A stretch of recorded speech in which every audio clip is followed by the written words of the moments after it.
going on, everybody? It's your buddy, it's your pal SpazPhoenix, the YWC reality check with a conversation starter video, I guess. This isn't a video for you guys to sit here and listen to what I have to say. This is a video that I want to encourage conversation, like I always say. I want responses, I want comments down below, I want, reply videos and such and such. The last video I did that got a lot of responses was my rant on the YWC and their negativity, which I thought, no word of a lie, I thought I was going to lose subs, I thought I was going to get a whole bunch of, bullshit reactions. I didn't. Really, I got a lot of positive. Two shoutouts that I really want to give: a 619 loyalist Preston and Dalyxman Alex, who both gave me very different response videos to that rant that I did. Guys, go check them out. Their links are always in the description of my videos because that's how much stock I put in these guys as members of the YWC. But for this reason specifically, go check out sorry guys, the responses that they gave me for my rant. Very great videos, very passionate wrestling fans, which the YWC could always use more of, rather than people that just want to, I guess, rant like I did. The topic of this video is one that a lot of people have touched on already. How sick are we of Sheamus as our, SmackDown champion, our secondary world champion, our world heavyweight champion, considering the belt has been held by people like Undertaker, people like Triple H, people like Batista, people like Edge, etc, etc. Most people, myself included, think Sheamus is really not holding up that torch too well. So of course we want to take the belt off him. Now the question becomes, who are we going to put it on that'll do any better? I've got 9 options here, and I'm going to tell you why I consider these the top 9 options, out of everybody that I could consider. And at the end of this video, I'm going to ask you guys, either of the 9 or pick one yourself, who do you want to take the belt off Sheamus? And I don't just mean who do you want to be the next champion, I mean who do you think will have a good championship match with Sheamus? Who do you think will have a match, that's worth watching with Sheamus to take away that belt? And then who do you think will, be great and carry that belt prominently, from victory onward? The first obviously has to be Dolph Ziggler, and no, it's not just because he's got the Money in the Bank briefcase. I think Dolph Ziggler, as much as some people say it and as much as other people don't agree, he is that next Shawn Michaels. He is that next, Ric Flair type. Now, I'm not saying he's as good as Shawn Michaels. I'm not saying he's as good as Ric Flair, but he's that type, that cocky guy, that guy that's way over the top. He's way arrogant, but you can't really deny him, sort of the right to be arrogant when he goes into the ring and backs it up. He's got promo skills, even though WWE doesn't show it that often. In the ring, he's a machine. He bumps for anybody. In fact, he's the guy pushing WWE to let him do more crazy bumps like he did at Money in the Bank over the table where he jackknifed himself.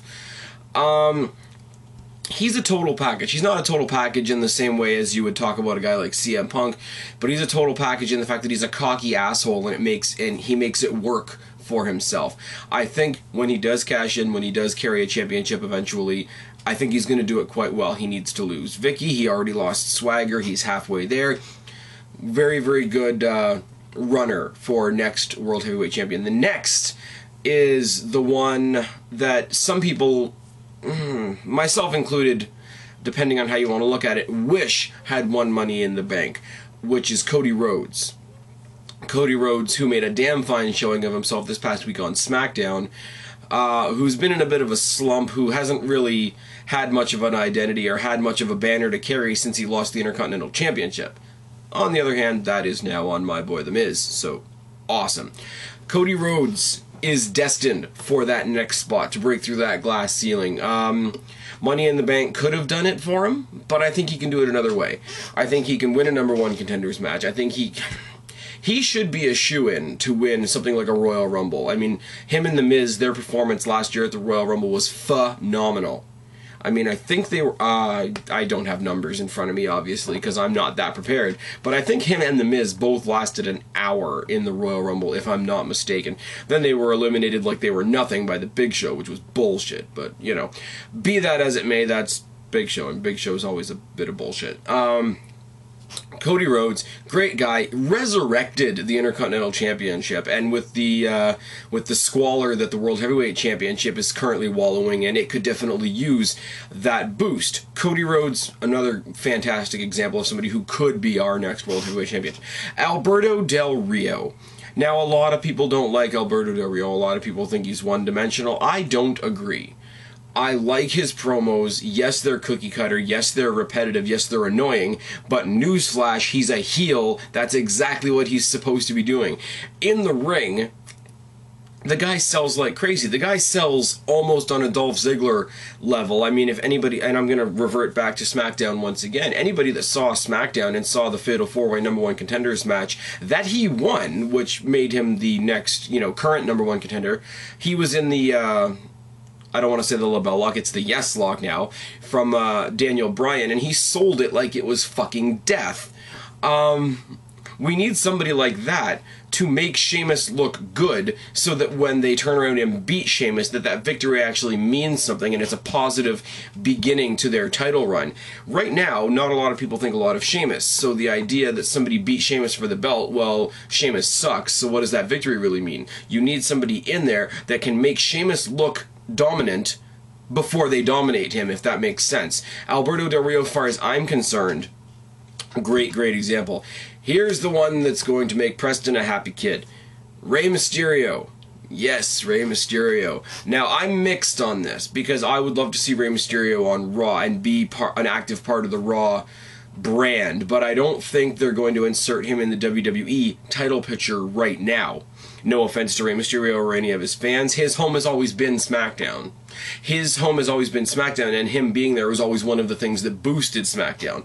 Like Edge, like The Undertaker, like Jeff Hardy after the Hardy Boys, became individual wrestlers. These guys were specific to SmackDown, and they were the reasons that you wanted to watch SmackDown, and Rey has always fit good in that role. Rey Mysterio hasn't lost a beat since he's been away, all the controversy over why he was away, injury, drugs, and all that sort of thing aside, because those are definitely elements when you're forming an opinion about somebody. But all of that aside, he's looked great since he's been back. I said in my rant video, he hasn't done really much of anything to make me give a damn yet about his comeback, like storyline-wise, rivalry-wise, and whatever. But don't let that take away that the guy is a phenomenal performer in the ring. He could give Sheamus a hell of a run for his money. It would be face versus face. It would be a little different. I would love to see how they did that. I mean, if they turn Sheamus back heel, fantastic. If they turn Rey Mysterio heel, that could be very intriguing. In fact, about a couple of months ago, I did a video with Dalyxman, extolling my ideas on how they could turn Rey Mysterio heel. Go back a couple of videos if you want to hear my thoughts on that. There's not a whole lot of me and Alex videos, so you'll find it pretty quickly. Rey Mysterio, no problem with him holding that belt again. Daniel Bryan. Here we go. Daniel Bryan has been in the thick of the greatest rivalry this year over the biggest belt in the WWE, with CM Punk. CM Punk's the hottest thing going in wrestling right now, whether John Cena wants to believe that or not, and CM Punk holds the most prestigious belt. Daniel Bryan was on his heels for a couple months and a couple pay-per-views straight. His stock is through the roof right now, and add in the fact that he really does have unfinished business with Sheamus, doesn't he? Like fucking 18 seconds at WrestleMania, and we all know, somebody like Alex, who is the big Daniel Bryan supporter, is still blowing their stack over that one, even though in hindsight that 18-second loss is probably one of the greatest things to happen in his push in a couple of years. It was still bullshit at the time, and it was still bullshit that WWE thought that was going to be a great way to get over Sheamus.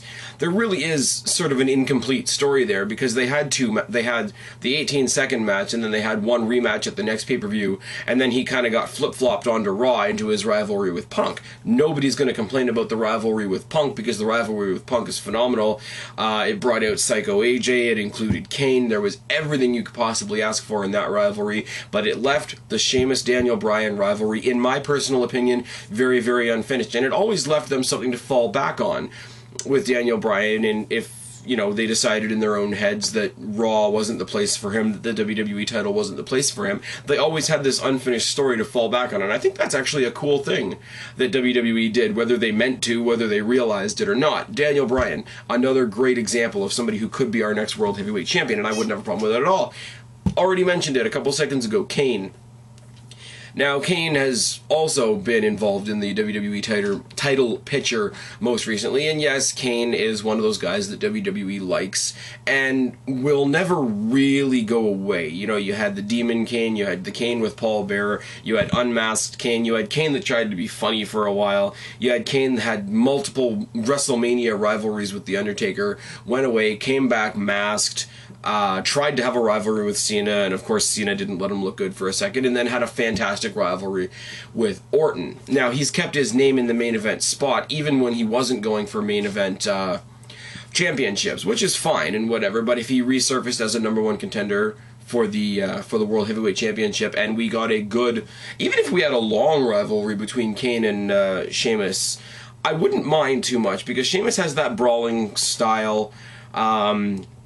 There's not much to it, but if you get him in there with somebody like Kane, who can also be a brawler at times, I mean, for the size of him, he's also pretty fast. For the size of him, he also does some pretty cool shit off the top rope, which, you know, somebody usually the size of Kane really can't put on their resume. But when Kane goes into full sort of hardcore brawler mode, he elevates other people that are in the ring with him. And once again, we go back to the element I spoke about before, where you have to make this guy look like he's done something well before beating him will mean anything. And I think Kane, in a sort of a brawl, Extreme Rules type of scenario, would do that quite well. Kane is another prime example of somebody who could be our next #1 contender, our next champion. He's been away for a while on injury, which is incredibly, incredibly unfortunate, but Wade Barrett.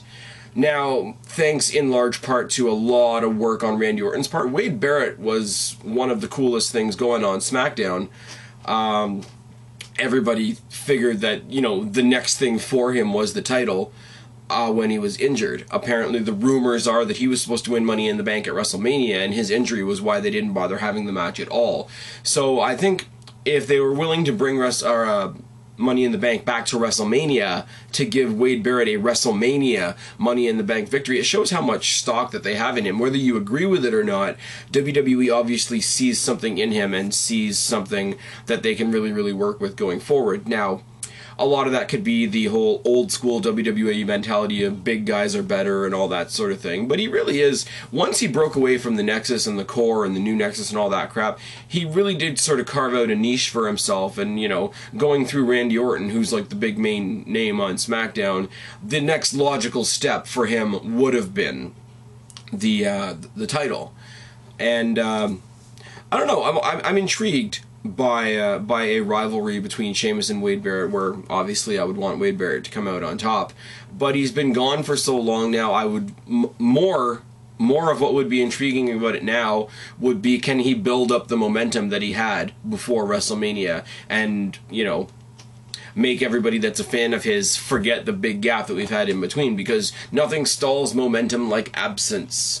But I would give it a shot. If he came back, you know, won a Battle Royal, like I say, won the Royal Rumble, you know, something along those lines where it was a total surprise that he was the next #1 contender, it would be out of the blue, I will admit that, but I think curiosity would pique me more than anything else. Randy Orton, what can I say? He is the guy on SmackDown. He has gotten himself to such a performance level. He's done everything. He's fought everybody, you know. He's fought Triple H. He's fought Batista. He's fought, you know, Shawn Michaels. He's fought Edge. He's fought John Cena. He's fought The Undertaker. He's fought Kane. He's done everything, really. He's been Intercontinental Champion. He's been Tag Team Champion. He's been, you know, World Tag Team Champion, WWE Tag Team Champion. I think at one point Rated RKO was the Unified Tag Team Champions. I'm not entirely sure. If I'm wrong, somebody please tell me down in the box below. But the thing is, he's got the credentials. The thing is, if somebody came and announced, you know, tomorrow that Randy Orton is getting a title shot next week on SmackDown, it wouldn't surprise me and it wouldn't bother me. Because the guy has spent enough time in the mid-card now, boosting everybody. from, you know, from Barrett to Sheamus to Kane to Ziggler to Rhodes to, you know, anybody else you want to name. He's worked his butt off. So, I mean, if you want to treat him like he's a mid-card guy, then say he went through the mid-card and earned his way back up. No, nothing else really to say. We've seen Sheamus and Randy Orton go at it before. Randy Orton makes Sheamus look like $1 million. Once again, build him up so that you can take him down. And let's face it, Randy Orton is one of those guys that a belt just looks proper on. You see Randy Orton, it's almost, even if he's not the champion, you almost, you know, invisibly imagine a belt around his waist, don't you? He's one of those guys. In a good way, but he's one of those guys. It's like Triple H. Triple H was synonymous with the WWE Championship back in his heyday, even and when to the point where when he wasn't carrying it, it didn't feel right. Randy Orton, to me, has that feeling on SmackDown.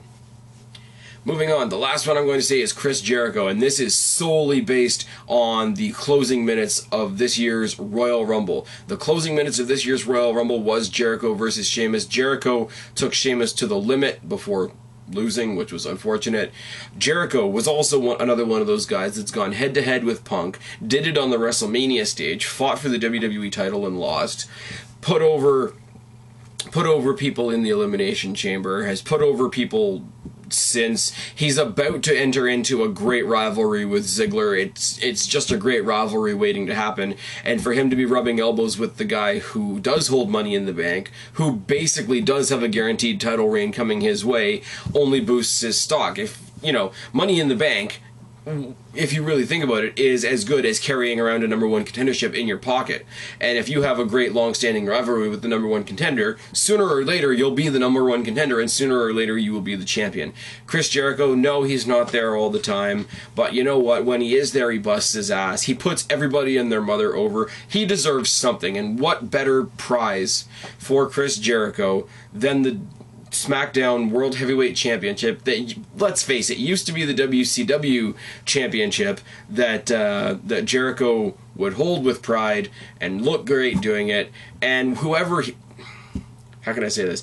He would carry the title well, and you know that whoever eventually took it off him would look like $1,000 in cash.